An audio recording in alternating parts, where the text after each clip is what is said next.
Бисмиллах, ассаляму алейкум рахматуллахи баракатух. Бүгінгі шығарылымда инвестиция тарту кәсіпкерлерге арналған нақты қадамдар туралы болатын болады. Егер сізде инвестиция алу туралы ой болып жүретін болса, өзіңіздің кәсібіңізді жаңа деңгейге шығару керек болып қаражатыңыз жетпей жүрген болса, бұл бөлім сізге арналады. Инвестиция дегеніміз негізі бизнесті дамыту мен масштабтаудың негізгі құралдарының бірі болып табылады, бірақ оны сауатты жасау керек.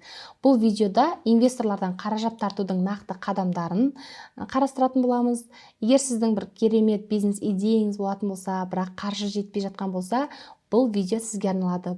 Енді менің осы каналымдағы барлық шығарылымдар өзімнің тәжірибемнен өткен дүниелер, себебі алдыңғы подкасттан көрген шығарсыздар. Менің екі бір мықты таныс кәсіпкер әпкелерім, тұлғалар, кәсіпкер ханымдар, менторларым деп айтайыншы, маған инвестор болды. Мен бірінші инвестициямды товарный бизнесқа келген кезде алдым. Ол кезде мен 65 миллионға инвестиция алған болатын. Екінші инвестиция менде $25 мың дейін болды. Ол дегеніміз қанша миллион болады? $25 мың. Мен 10 минуттың ішінде Алланың қалауымен 180 миллиондық келісім шартты жасаған жасаған жандардың қатарындамын. Сол себепті де бүгін сіздерге инвестиция тарту туралы айтамын. Жалпы инвестиция тарту дегеніміз не? Бұл кәсіпті қаржыландыру үшін инвесторлардан қаражат алу процесі ғой. Осыны инвестиция деп айтамыз. Инвестиция бұл тек қана ақша емес. Бұл сіздің бизнесіңізді жаңа деңгейге көтеретін мүмкіндік деп айтатын едім. Себебі инвестор табудың өзі сіздің сұранысыңызға байланысты болады. Сіздің сұранысыңыз нақты болған кезде, дамуға дайын болған кезде, өзіңізде шешім болған кезде инвестиция табу қиын болмайды. Жалпы инвестицияның түрлері өте көп. Мен сіздерге бөлісіп кетейін. Біріншіден ол персоналдық инвестиция. Өз қаражатыңызға инвестиция жасауда. Екіншіден жеке инвесторлардан инвестиция тарту. Үшіншіден венчурлық қорлардан инвестор алу. Төртіншіден банктың несиелерінен инвестиция алу. Бесіншіден мемлекеттік гранттар. Кәсіпкер ретінде инвестицияның қай түрі сізге тиімді екенін анықтау өте маңызды. Егер сіз инвестициядан хабарыңыз жоқ болса, енді бұл дүниелер сізге түсініксіз болса, демек кішкене сізге масштабқа шығу керек, кішкене кәсібіңізді дамыту керек деп ойлаймын. Әрбір инвестицияға негізі бір тәуекел ғой, оның өзде біреудің ақшасын алу, оның өзіңнің кәсібіңе салуы мүмкін үлкен рисктар болады. Ол жерде оның барлық нюанстарын қарастыру керек. Одан бөлек енді мемлекеттен қазір үлкен гранттар алуға болады да.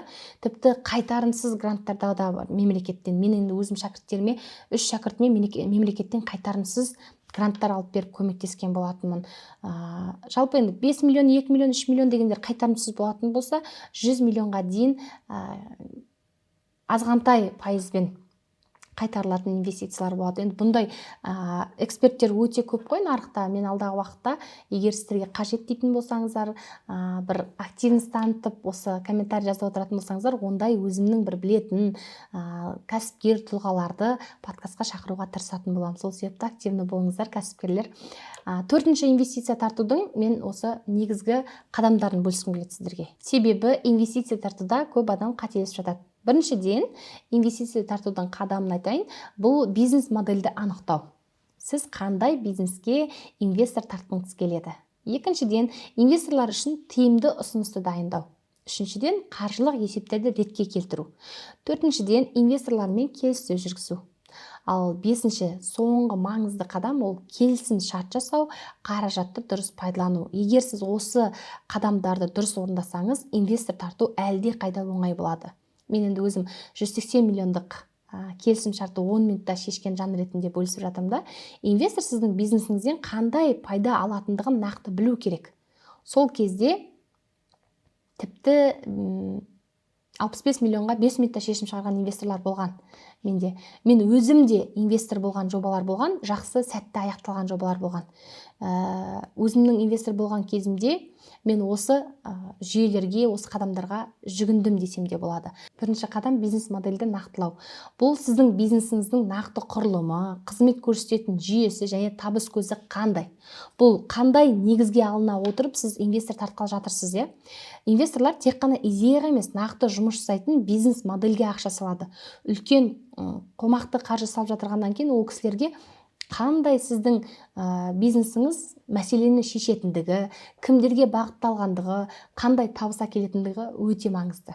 Сол себепті өзіңіздің бизнес моделіңіздің құрылымын дайындап алып бару керексіз инвестормен жолығатын кезде. Енді көп адамдар болады, енді инвестиция дегеннің не екенін түсінбей, маған 5 миллион бере тұрыңызшы, маған 20 миллион бере тұрыңызшы, ондай емес. Бұл жақта мен енді әр шығарылымда сауаттылық деген нәрсені айтып жатырмын да. Мен енді өзіме келген жандарды сауатты кәсіп жасауға үйретемін. Просто так емес. Бұл енді банағыдай келісім шартпен осындай бір нақты қадамдарды ұстану арқылы. Екінші қадам, инвесторға тиімді ұсыныс жасау керексіздер. Инвестор сіздің бизнесіңізден қандай пайда алады? Нақты осын жеткізе алуыңыз керек та. Кәсіпкерлердің ең үлкен қателігі тек өз пайдасын ойлау. Мен осындай завод сағам, мен осындай өнім шығарам, ол осындай болады деген сияқты.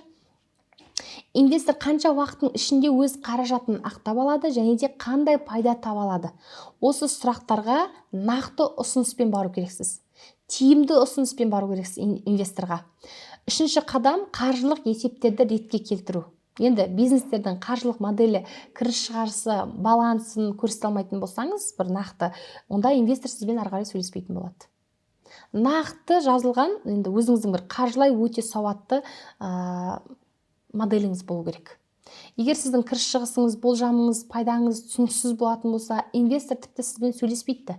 Сіздің бизнес планды ашып қарайды да, сау бол деп айтуы әбден мүмкін. Сол үшін осы факторға енді қаржылай сауатты болуға қатты мән беру керек. Енді бұл инвестиция деген дүние просто бір бизнес аша салатын дүние емес.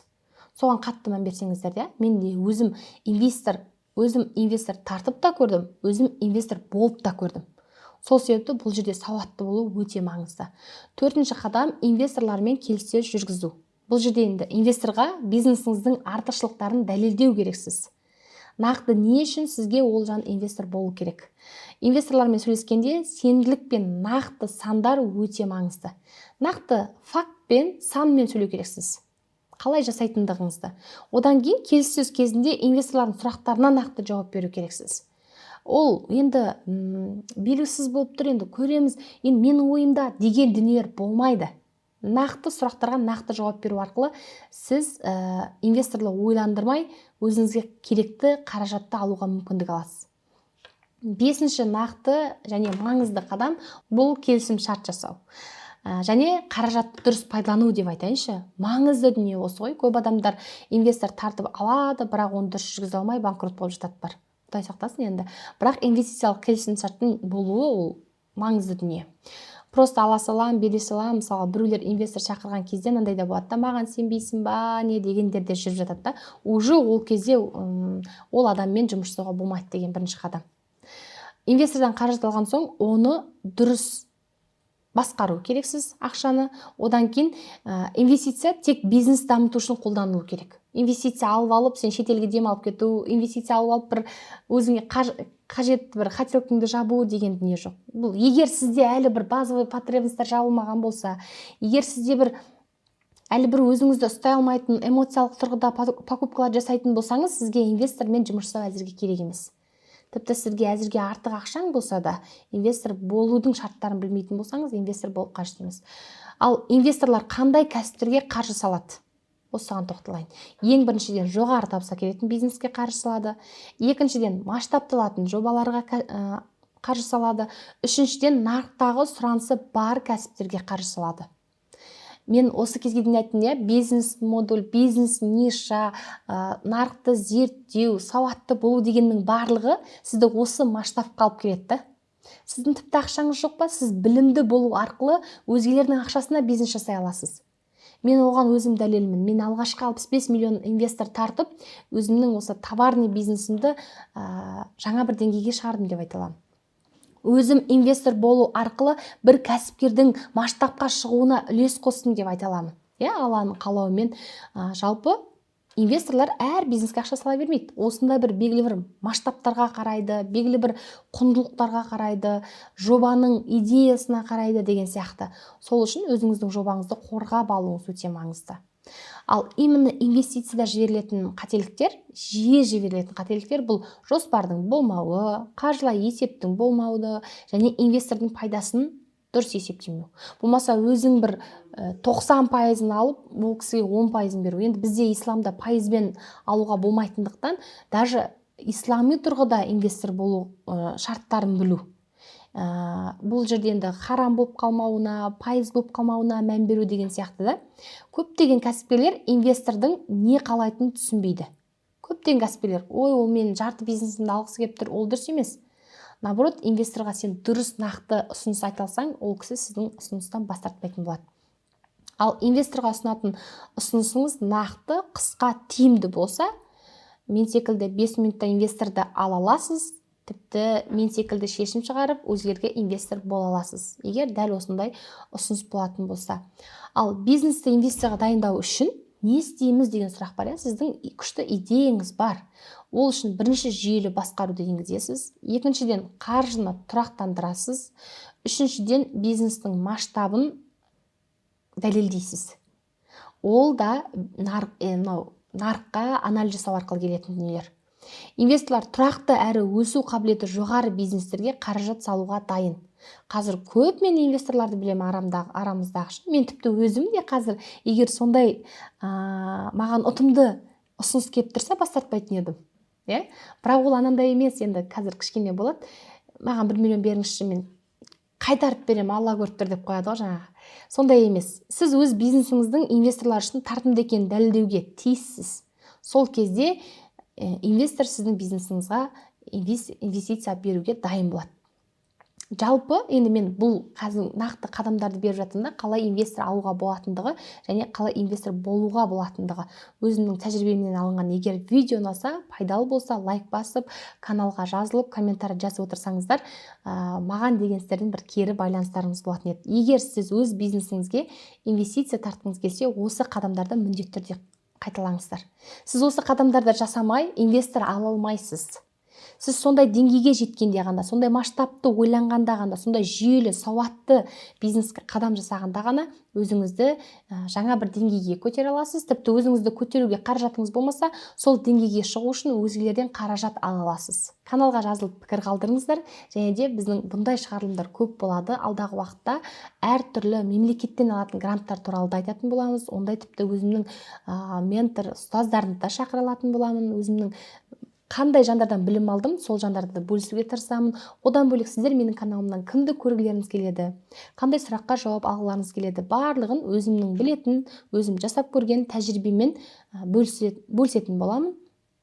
Ол сіздерге тек қана пайдалы болмақ, және де біздің каналымыздың спонсоры CoinLife компаниясынан сіздерге сыйлығымыз да бар. Алғашқы пікір қалдырып, осы сілтемемен Инстаграмда бөлісіп, CoinGulzok парақшасын отметка жасаған 3 көрерменімізге CoinLife өнімдерін сыйлыққа беретін боламыз.